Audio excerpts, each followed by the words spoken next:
बिस्मिल्लाहिर्रहमानिर्रहीम। अस्सलामुअलैकुम student. Exercise 2.6 question number 1, solve the following system of equation. हमने क्या करना है कि ये जो आपके पास टू इक्वेशंस गिवन है इसको आपने क्या करना है, सॉल्व करना है। इसमें से एक्स और वाई की वैल्यू फाइंड करनी है। अब यहाँ पर अब आपको बोला गया है कि सिस्टम ऑफ इक्वेशन है, तो मतलब हमने सिस्टम ऑफ इक्वेशन का मतलब समझना है कि ये बोलते किसको है। जब आपके पास एक इक्वेशन होगी आप उसको बोलोगे इक्वेशन है, लेकिन जब आपके पास दो या दो से ज़्यादा इक्वेशंस होंगी तो आप उसको क्या कहेंगे, सिस्टम ऑफ इक्वेशंस। अब आपके पास ये टू इक्वेशंस हैं। सबसे पहले हम ऊपर वाली इक्वेशन, इसको फर्स्ट वाली को इक्वेशन 1 कह देते हैं, इसको आपने बोलना है इक्वेशन 1। और जो सेकंड इक्वेशन है उसको हम बोल देते हैं इक्वेशन 2 बोल देते हैं। ठीक है, ये आपके पास इक्वेशन 2 आ जाएगी। अब यहाँ पर हमने क्या करना है कि इसमें से एक्स और वाई की वैल्यू फाइंड करनी है। तो पहले हम क्या करते हैं, इक्वेशन 1 लिखते हैं। फ्रॉम इक्वेशन 1 लेते हैं, उसमें से हम x या y की वैल्यू फाइंड कर देते हैं। तो आपकी मर्ज़ी, आप कोई भी वैल्यू फाइंड कर सकते हैं। तो मैं यहाँ पे से y की वैल्यू फाइंड कर देती हूँ। तो 2x, इस साइड पे ये +3 है तो इस साइड पे आके क्या हो जाएगा, -3, और ये -y है तो दूसरी साइड जाके +y हो जाएगा। तो इसका मतलब है y की वैल्यू आपके पास क्या आई है, 2x - 3 आई है। ये जो आपके पास y की वैल्यू, आपकी मर्ज़ी, आप यहाँ से x भी फाइंड कर सकते हैं, आपकी मर्ज़ी, आप 2x को भी दूसरी साइड लेकर जा सकते हो। तो आपके पास y की वैल्यू क्या आ गई, 2x - 3। तो इसको हम पुट कर देते हैं, पुट इक्वेशन 2 में। ठीक है, इक्वेशन 1 में से किसी एक वेरिएबल की वैल्यू फाइंड करनी है और उसे इक्वेशन 2 में पुट कर देते हैं।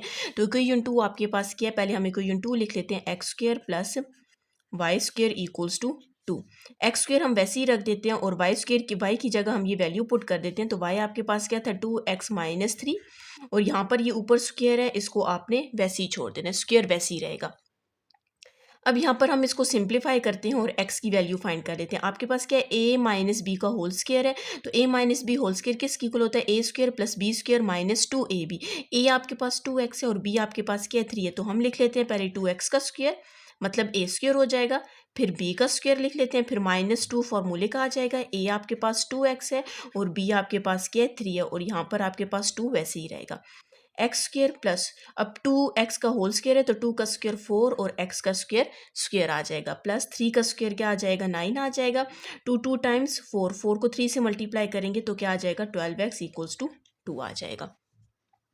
अब यहाँ से हम क्या करते हैं, ये जो सेम वेरिएबल है उनको आपस में एक जगह कर लेते हैं। ये 4 है, इसके साथ कुछ नहीं है तो 1 है, तो आपके पास क्या हो जाएगा, 5x² हो जाएगा। अब ये -12x हम पहले लिख लेते हैं। अब ये +9 है तो हम इस 2 को भी इस साइड पे ले आ जाते हैं। तो ये +2 था, इस साइड पे आके क्या हो जाएगा, -2 = 0। अब ये आपके पास 5x² - 12x प्लस, इसको हम माइनस कर देते हैं तो आपके पास क्या आ जाएगा, 7 आ जाएगा। अब ये आप देख सकते हैं आपके पास क्वाड्रेटिक इक्वेशन बन गई है। वेरिएबल की हाईएस्ट पावर 2 है तो क्वाड्रेटिक इक्वेशन बन गई है। तो क्वाड्रेटिक इक्वेशन को सॉल्व करने के आपके पास 3 मेथड हैं। सबसे फर्स्ट आप यही करें कि इसमें देखें कि आपके पास परफेक्ट स्क्वायर बन रहा है। तो 5 का स्क्वायर ही नहीं बन रहा तो मतलब परफेक्ट स्क्वायर नहीं होगा। फिर उसके बाद मिड टर्म ब्रेक करें, मिड टर्म ब्रेक भी नहीं हो सकती तो हम क्वाड्रेटिक फॉर्मूला अप्लाई कर देंगे। तो सबसे पहले हम इसके ऊपर सोचते हैं कि मिड टर्म ब्रेक हो सकती है या नहीं हो सकती। ठीक है, तो सबसे पहले हम क्या करते हैं, फर्स्ट और लास्ट वाले को मल्टीप्लाई करते हैं। फर्स्ट और लास्ट वाले को मल्टीप्लाई करेंगे तो आपके पास 7 5 टाइम्स क्या आ जाएगा, 35x²। अब आपने क्या करना है, फर्स्ट वैल्यू को और लास्ट वाली वैल्यू को वैसे ही रखना है। ठीक है, अब मिड में दो ऐसी वैल्यूज़ आपने सोचनी है, मल्टीप्लाई करने से 35x² है, ऐड या सब्ट्रैक्ट करने से 12 है। तो सिंपल अगर हम क्या करें, 5 और 7 को ही ले लें, 5x और 7x। 5 को 7 से मल्टीप्लाई करेंगे 35 आ जाएगा, x को x के साथ मल्टीप्लाई करेंगे x² आ जाएगा, और 7 और 5 को ऐड करेंगे तो आपके पास क्या आ जाएगा, 12 आ जाएगा। अब हमने साइन कैसे लगानी है, ये 12 के साथ माइनस का साइन है तो ग्रेटर वैल्यू के साथ माइनस लगेगा। अब जाहिर है माइनस माइनस प्लस होता है तो हमें इधर भी क्या चाहिए, माइनस चाहिए। अगर हम इधर प्लस लगाते थे 7 को 5 में से माइनस करना पड़ जाता तो आपके पास 12 ना आता। अब हम क्या करते हैं, आपके पास फर्स्ट 2 में से और नेक्स्ट 2 में से कॉमन ले लेते हैं। तो आपने इधर इन दोनों में 5x कॉमन है तो x - 1 रह जाएगा। तो यहाँ पर -7 कॉमन है तो x - 1 रह जाएगा। ठीक है, माइनस कॉमन लिया, अंदर साइन चेंज हो जाएंगे।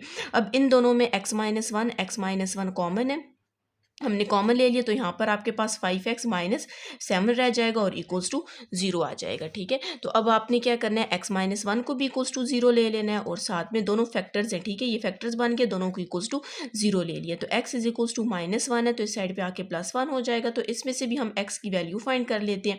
-7 था +5 और 7 हो जाएगा और ये 5 इसके साथ क्या हो रहा है, मल्टीप्लाई हो रहा है, तो दूसरी साइड जाके क्या हो जाएगा, डिवाइड हो जाएगा। आपके पास यहाँ पर क्या आ गई है, 2x की वैल्यूज आ गई हैं। अब हमने यहाँ से क्वेश्चन में बोला गया था सिस्टम ऑफ इक्वेशंस फाइंड करनी है, मतलब x की वैल्यू भी फाइंड करनी है और y की वैल्यू भी फाइंड करनी है। अब ये जो ऊपर आपने एक और इक्वेशन बनाई थी, इस इक्वेशन को आप थर्ड इक्वेशन का नेम दे दें। ये दोनों इक्वेशन, जो दोनों वैल्यूज़ हम क्या करते हैं, इस इक्वेशन में पुट करते हैं तो आपके पास y की भी 2 वैल्यूज़ आ जाएंगी। पहले हम क्या करते हैं, इन दोनों वैल्यूज़ को इक्वेशन 3 में पुट कर देते हैं। तो y इक्वल्स टू 2, x की जगह हम क्या पुट करेंगे, पहले 1 पुट करेंगे और -3, तो y इक्वल्स टू 2 1 is 2 -3, तो y इक्वल्स टू क्या आ जाएगा, आपके पास -1 आ जाएगा। y की वैल्यू -1 आ गई है। ठीक है, मतलब x आपने 1 पुट किया तो y आपके पास -1 आया। अब हम x की वैल्यू इसी ऊपर जो आपके पास y इक्वल्स टू 2x -3 है, इसमें वैल्यू पुट करते हैं 7/5। ठीक है, 2x की जगह 7/5 और साथ में -3 आ जाएगा। तो y equals to 7 times 14 divided by 5 -3 आ जाएगा। जाहिर है अब यहाँ पर आपके पास फ्रैक्शन में वैल्यूज़ आ गई हैं तो आपने इनका क्या लेना है, एलसीएम लेना है। 5 आ जाएगा, 14 को उसी तरह रखें, -3 को भी उसी तरह रखें। अब नीचे वाली वैल्यू को देखना है, 5 को हम किस से मल्टीप्लाई करें, 5 आए तो आपने 1 से मल्टीप्लाई करना है, और 1 को हम किस से मल्टीप्लाई करें, 3 आए तो आपने 1 को 5 से मल्टीप्लाई करेंगे तो आपके पास 5 आ जाएगा। तो अब यहाँ से हम इसको और सिंप्लीफाई कर देते हैं। ठीक है, 14 को 1 से मल्टीप्लाई किया 14, -3 को 5 से मल्टीप्लाई किया तो क्या आ जाएगा, 15 और डिवाइडेड बाय 5 आ जाएगा। तो y equals to -1 divided by 5 आ जाएगा। अब आपने इसका सोल्यूशन सेट लिखना है। ठीक है, तो सोल्यूशन सेट हम इसका किस तरह लिखेंगे, यूं करके सबसे पहले आपने x की वैल्यू क्या आई है, 1 आई है, और y की वैल्यू क्या आई है, -1 आई है। ठीक है, और जब आपने x की वैल्यू 7/5 पुट किया तो y की वैल्यू आपके पास क्या आ गई है, -1/5 आ गई है। ठीक है जी स्टूडेंट्स, अगर आपने मेरा चैनल सब्सक्राइब नहीं किया काइंडली सब्सक्राइब कर दें और साथ ही बेल आइकन पर क्लिक कर दें ताकि हर आने वाली न्यू वीडियो आप तक पहुंच सके।